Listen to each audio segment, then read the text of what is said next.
Раз, раз, два, три. Раз, два, три, четыре, пять, шесть. Раз, два, три. Раз, два, раз, два, три.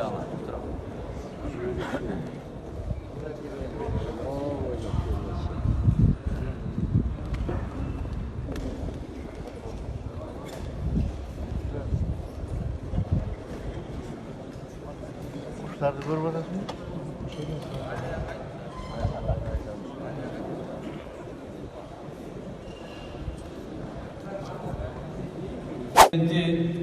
Ulu hurmatlı Sooronbay Sharipowich Jeenbekov, Türkiye Memleketi'nin prezidenti Ulu hurmatlı Recep Tayyip Erdoğan, Türkiye Din İşleri Başkanlığı'nın başçısı Profesör Doktor Ali Ergash Mirza, kadırlı memleketlik jana dini hizmetkerler, Hazreti Muftiler jana uzak jakından kelgen konoktor. Barыңızдар Kırgızstan Müslümanlarının Borбордук мечитinin açılış azemine hoş geldinizler.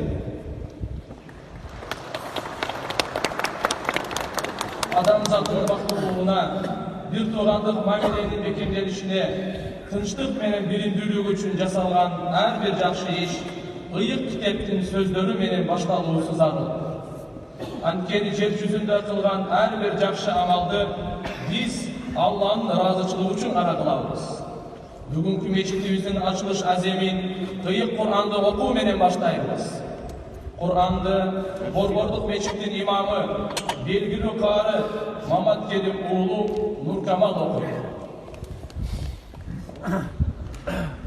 أعوذ بالله من الشيطان الرجيم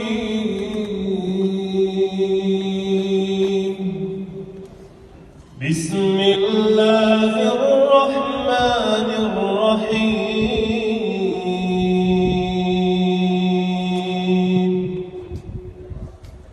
الحمد لله رب العالمين الرحمن الرحيم مالك يوم الدين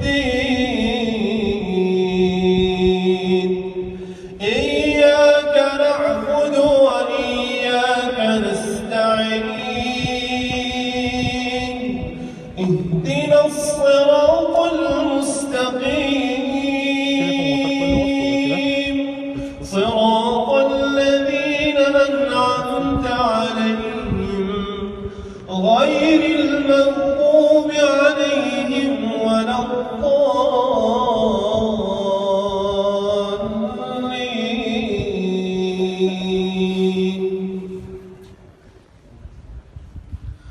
بسم الله الرحمن الرحيم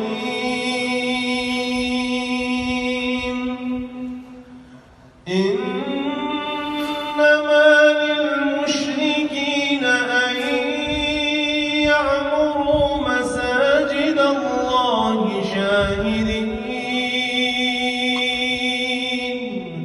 شاهدين على أنفسهم بالكفر أولئك حبطت أعمالهم وفي النار هم خالدون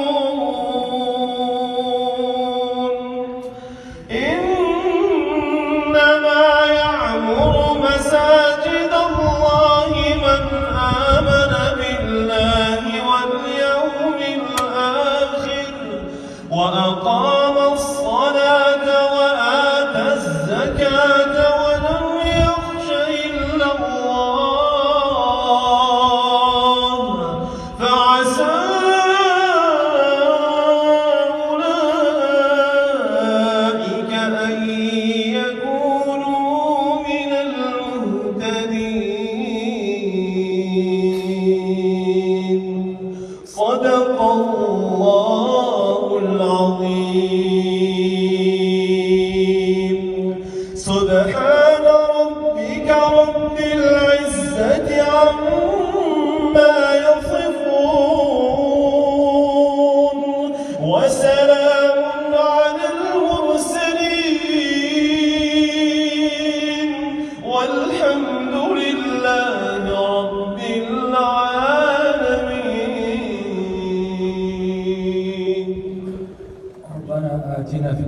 حسنة وفي الآخرة حسنة وقنا عذاب النار برحمتك يا أرحم الراحمين.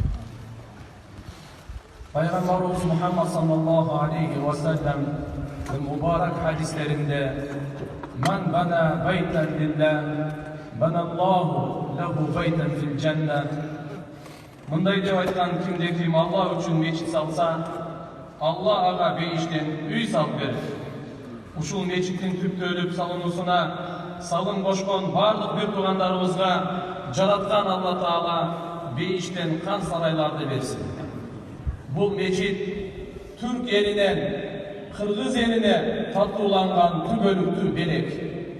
Буга биз терең ыраазычылык билдирип, рахмат айтабыз. Азыркы куттуктоо сөзү Türkiye Din İşleri боюнча башкарманын төрагасы профессор доктор Ali Erbaş mırzaga berdi.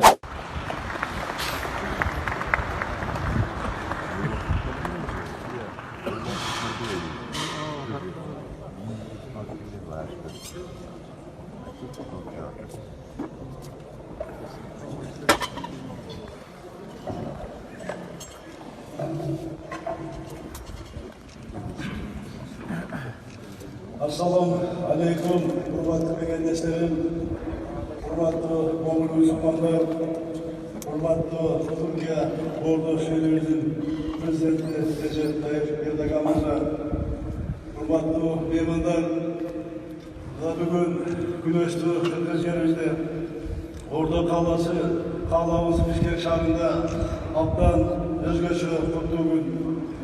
Bizge konuko dini Canının tekbeş, Bordoş, Türkiye memleketinin hurmatlı prezidenti Recep Tayyip Erdoğan bizge kelip oturadi. Ben hurmatlı Recep Tayyip Erdoğan'ımıza jalpı Türk Bordoş tuğanlarımızga hoş geldiniz deb aytmoqchiman. Hoş geldiniz deb hurmatli asıllarımız. Bundan geçenleriÜşker'de hurmatlı prezidentimiz Çoğu Delegasyon'un saat 12'ye abdan жақсы söyleşiler oldu. İki tarafta biz 14 yıldan beri toktop kalgan strategiyalık üniversitestik Jorko Teges'in жиынын өткөздүк. Ал жерде жақсы сөйлеşiler oldu. Bir 12 келишимге кол коюлду, жақсы кол коюлду. Biz o söyleşilerde iki taraftan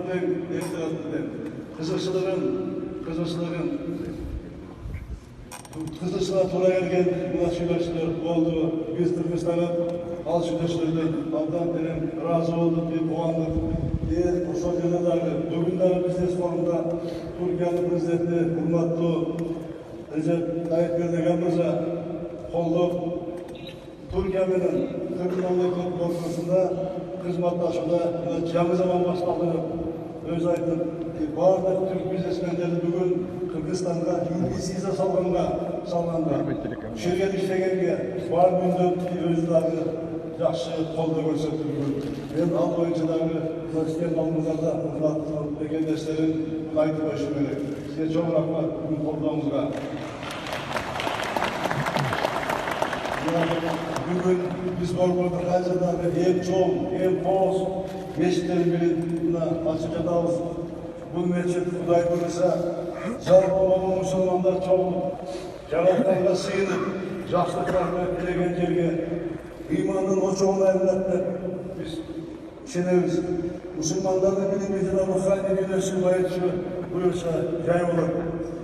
Мечитибиз бир да Кыргызстанда диний борбору ana bolboston buyursa bizden orada kalabızın körpüde korkoston arkitektural komplekslerden en önemli bolattır.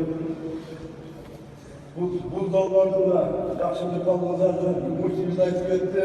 Türk tarafı karşılap kuruluş düşünür Türkiye'nin en mutlu arkitektorları, injinerleri ve kuruluş kampanyalarına gelip katıştı.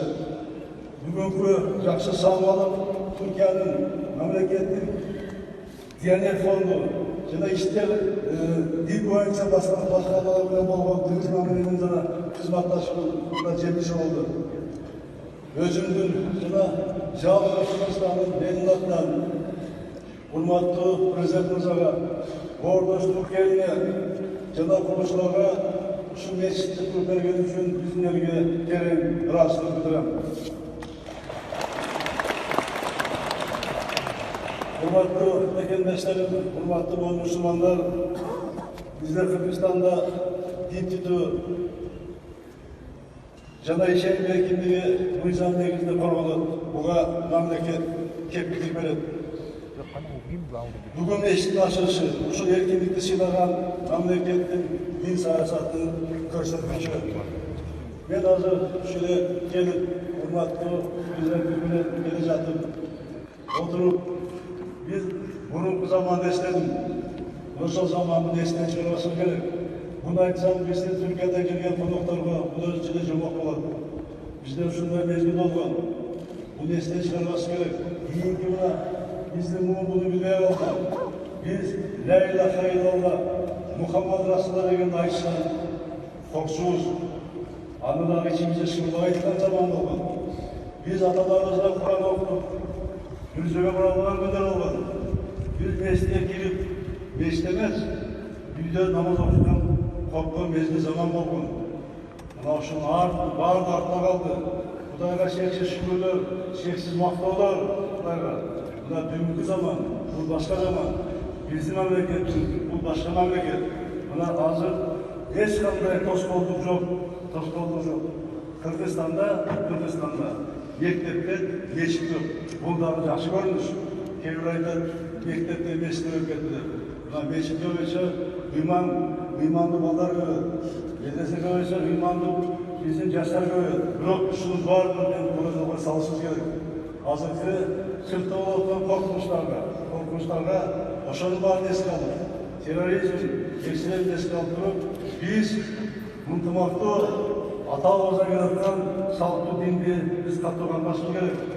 Ушул динди дагы, ислам динин дагы биз өзүбүздүн мамлекеттин өтүрүгүндө, өнүгүшүнө, мечиттерден ар бир мусулман адам ошо өнүгүшүнө салым кошконду үйрөтүшүбүз керек, ошого үндөшүбүз керек. Биз мечиттер дагы ушул дин менен мамлекеттин өнүктүрүшүн чоң ийге алып кетишибиз керек. Анан мен дәріс айтып кетишим керек. Мына билесиздер, бизде ар кандай көп долбоорлор иштейт. Биздин молдаларга жакшы билим бергенге, иманга чыкканга, жана башка иштерге ар кандай долбоор иштейт. Ошонун ичинен Түркия мамлекети колдогон ыйман фондунун өзгөчө бейнеп кетким келет. Мына биздин ыйман фонду ушул иштегенден бери 3000ден ашык иманды октон өткөздү. Аттестациядан өткөн 2000ден ашык имамдарга ай сайын стипендия төлөп берип, аларды ар кандай китепчилер менен камсыз кылып, мына окутуп, жакшы билим берип келатат.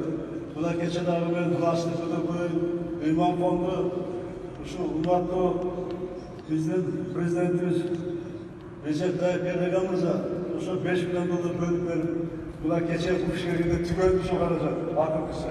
Мен кече айттым, түгөндө будан кийин жардам бересиз десем, макул деп тапшырмай кетти. Мен сизге ырастык менен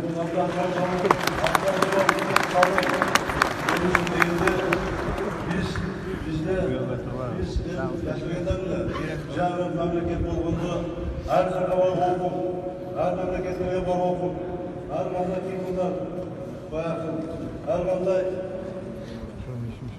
медресе окуп, бизде да ашкандар кооп, бөлүнө баштаган бул боюнча. Кудайым болуп, бизде жардам берип, азыр биз дагы бул маселени бир жолго салып атабыз. Эми дагы жолу урматтуу агайын туугандар, мусулмандар, сиздердин баарыңыздарды жаркыраган мечиттин ачылышы менен чын жүрөктөн куттуктайм. Сиздердин атыңыздардан дагы бир жолу түрк туугандарга, Түркиянын президентине, урматтуу президентине рахмат айтып, Кыргыз эли менен Боордоштук Түркия элинин ынтымагы бекем болсун. Эки элдин бир туугандай мамилеси ар дайым өнүгүп өссүн. Мына бүгүнкүдөй бирге туруп, бириңизди колдоп, урматтап, сыйлап, birimizge yaxshi kunlarda, çoğulgan günlerde Xudoy nasip kılsın. Allah razı olsun. Çoğulakta hurmatlı prezidentimiz. Rahmat. Allah razı olsun.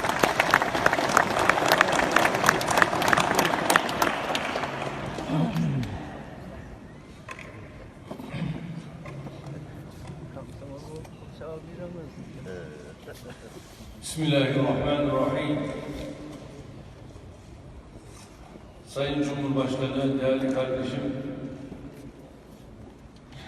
saygıdeğer misafirler, çok değerli Kırgız kardeşlerim, aksakallar, sizleri en kalbi duygularımla, saygıyla, muhabbetle, hasretle selamlıyorum.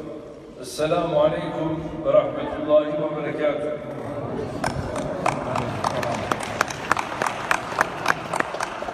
Açılışını yaptığımız Bişkek Cumhuriyet Merkez İmam Serahsi Camii'nin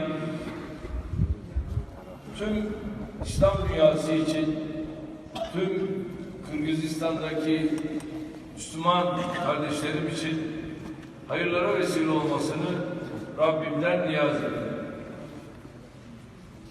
Camimizin Atayurdumuza, Kırgız kardeşlerimize kazandırılmasında emeği geçen mimarından, mühendisinden, işçisine kadar tüm çalışanlara çok teşekkür ediyorum. Özellikle Diyanet İşleri başkanlarımıza, başkanlık camiamıza ve Türkiye Diyanet Vakfı'nı böylesine hayırlı bir işe vesile oldukları, öncülük ettikleri için tebrik ediyorum. Bu mescitte, bu camide kılınacak namazların, edilecek duaların Allah katında kabul ve karin olmasını niyaz ediyorum.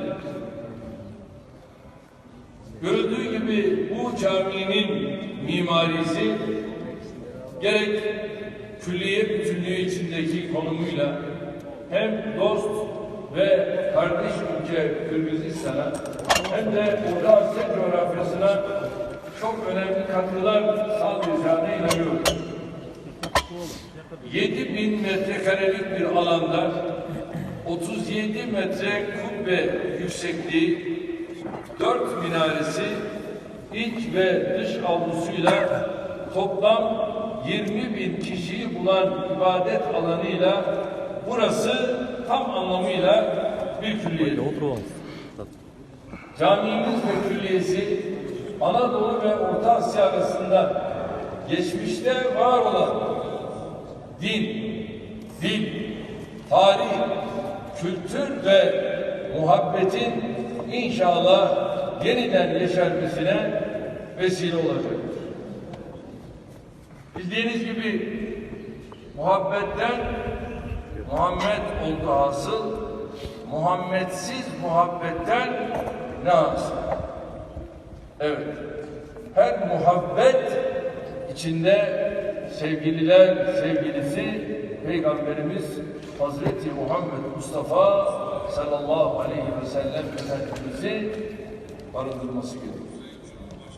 Bu eserin kardeşler arasında birliğin, huzurun ve barışın adeta sembolü haline dönüşmesini temenni ediyoruz.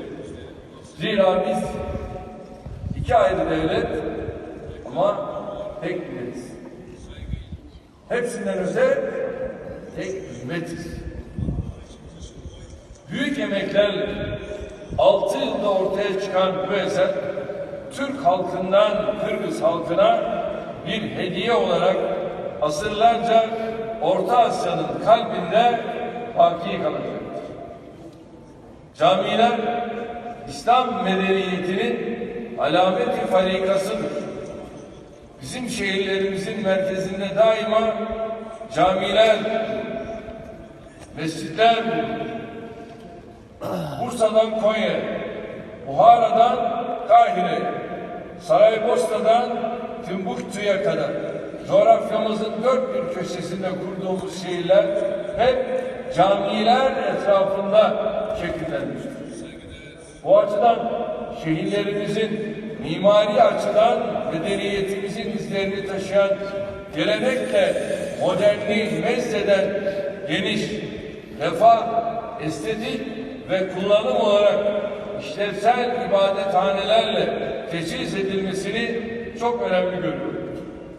Bişkek Cumhuriyet Merkez İmam Serahsi Camii'nin de tüm ana ve yardımcı binalarıyla işte bu mimari anlayışın en seçkin, en ihtişamlı örneklerinden biri olduğunu düşünüyorum.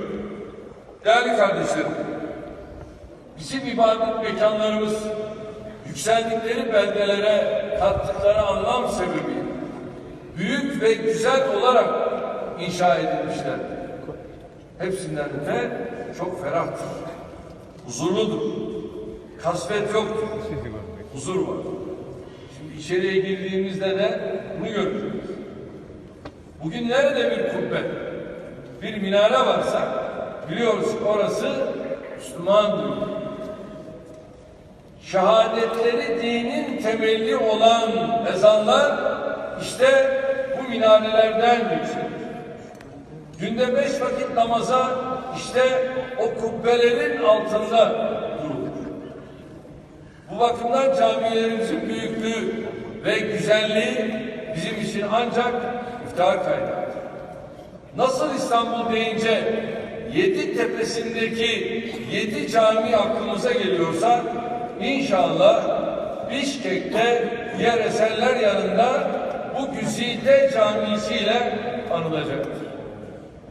Camilerimizde, evlerimizde yapılan ibadetlerin ve edilen duaların bereketiyle tüm Müslümanların yaşadıkları sıkıntıların bir nebze olsun hafiflemesini, ümmet olarak çok daha güzel günlere kavuşabilmemizi Rabbimden diliyorum. Bu düşüncelerle aziz kardeşim Cumhurbaşkanı Sayın Cem Bekova samimi ev sahipliği için bir kez daha şahsım, milletim adına teşekkür ederim. Saygıdeğer mirzalarının selamlarını getirmiş. Onu da hatırlatmak istiyorum. Bişkek Cumhuriyet Merkez İmam Serahsi Camii'nin açılışını ibadet ve ibadethaneler konusundaki hassasiyetini yakından bildiğim değerli kardeşimle birlikte yapmaktan duyduğum memnuniyeti özellikle ifade etmek istiyorum. Sayın Cumhurbaşkanı'nın geçtiğimiz günlerde hac farizasını yerine getirerek ülkesine dönen kardeşinin haccının da mübarek olmasını diliyorum. Rabbim birlik ve beraberliğimizi daim eylesin diyorum. Aramıza fitne sokmaya çalışan FETÖ ve benzeri terör örgütlerine karşı da her daim uyanık olmamız gerektiğini bu vesileyle tekraren vurguluyorum. Kırgızistan ve ülkemiz arasında ortak din, tarih, kültür ve kardeşlik bağlarının daha da kuvvetlenmesini temin edecek bu abide eserin hayırlı hizmetlere vesile olmasını diliyorum. Allah'a emanet olun.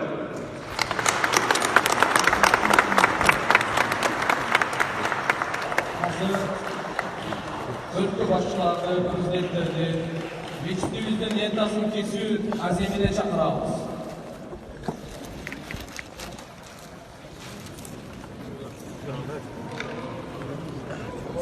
Allah.